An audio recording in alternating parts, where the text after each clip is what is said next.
मी आज मतदान केले आहे. आपण पण करावे.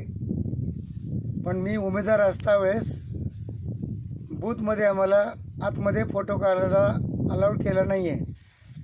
मतदान करता वेळेस मला बटन दाबता वेळेस आम्हाला तिथंच हात वर करून मला फोटो काढायला अलाव केलं नाही. दुधाळवाडी या गावामध्ये, माझ्या खुद्द गावामध्ये. पण मी टी व्हीवर बघतो आहे की प्रत्येक उमेदवाराने मतदान केलेल्याचं त्या ठिकाणी दिलं जातं.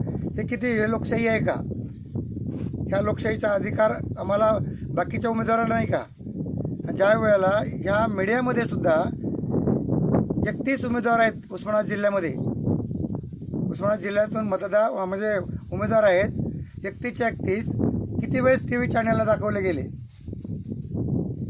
प्रत्येक चॅनलला ह्या दोन्ही पार्टीचे दाखवत होते, पण एका तरी उमेदवारचं दाखवलं गेलं का? हे हुकुमशाही नाही तर काय म्हणावं? ह्याला काय म्हणायचं? हे लोकशाही नाही आहे. हे लोकशाहीचा बळी घेतला जातो. आणि मीडियासुद्धा असा करतो. टी व्ही चॅनलवर दाखवता वेळेस बाकीच्या कुठल्या तरी उमेदवारचं एकदा तरी दाखवलं का? एखादं तर दाखवायला पाहिजे होतं की यांनी असं केलं. प्रत्येक ठिकाणी त्यांनी मुलाखत घेतली. काही चॅनल्सचे वगळता मुलाखत घेतली. त्यावेळेला दोन्ही पार्टीचंच फक्त हे तुम्हाला ह्याच्याबद्दल अर्चनाताईबद्दल काय वाटतं आणि ओमराजेबद्दल काय वाटतं? ह्या दोन्हीपैकी कोण येईल? तुम्ही मीडियावाले ठरवणार कोण? तुम्ही जे व्हिडिओ बनवलात, तुम्ही मीडियात, तो तुम्हाला सरळ तुम्ही प्रश्न विचारू शकता की आम्ही इतके तुमच्याकडे 31 उमेदवार उभे आहेत, यापैकी तुम्हाला कोणाला, तर तुम्हीच कोण ठरवणार आहे? या दोघांपैकीच येणार हे तुम्ही कोण ठरवणार आहे?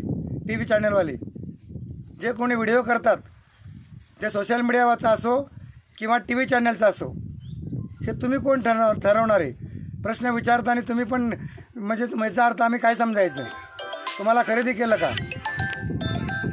हे तुम्हाला हे आमचं सांगायचं. यासाठी मी व्हिडिओ करतो आहे की माझं आज मी मतदान करता वेळेस आतमध्ये मला फोटो काढू दिला नाही. दुधाळवाडी, तालुका कळंब, जिल्हा उस्मानाबाद. बाहेर येऊन पुन्हा मी फोटो काढले आणि नंतर मी व्हायरल केलेत.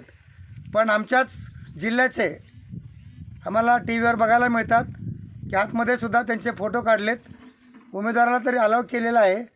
आणि असं केलं असेल तर पार्शलिटी का केली? हे पार्शलिटी करण्याचं कारण काय? ह्याचा आता इलेक्शन कमिशनरने आम्हाला उत्तर द्यावं. धन्यवाद.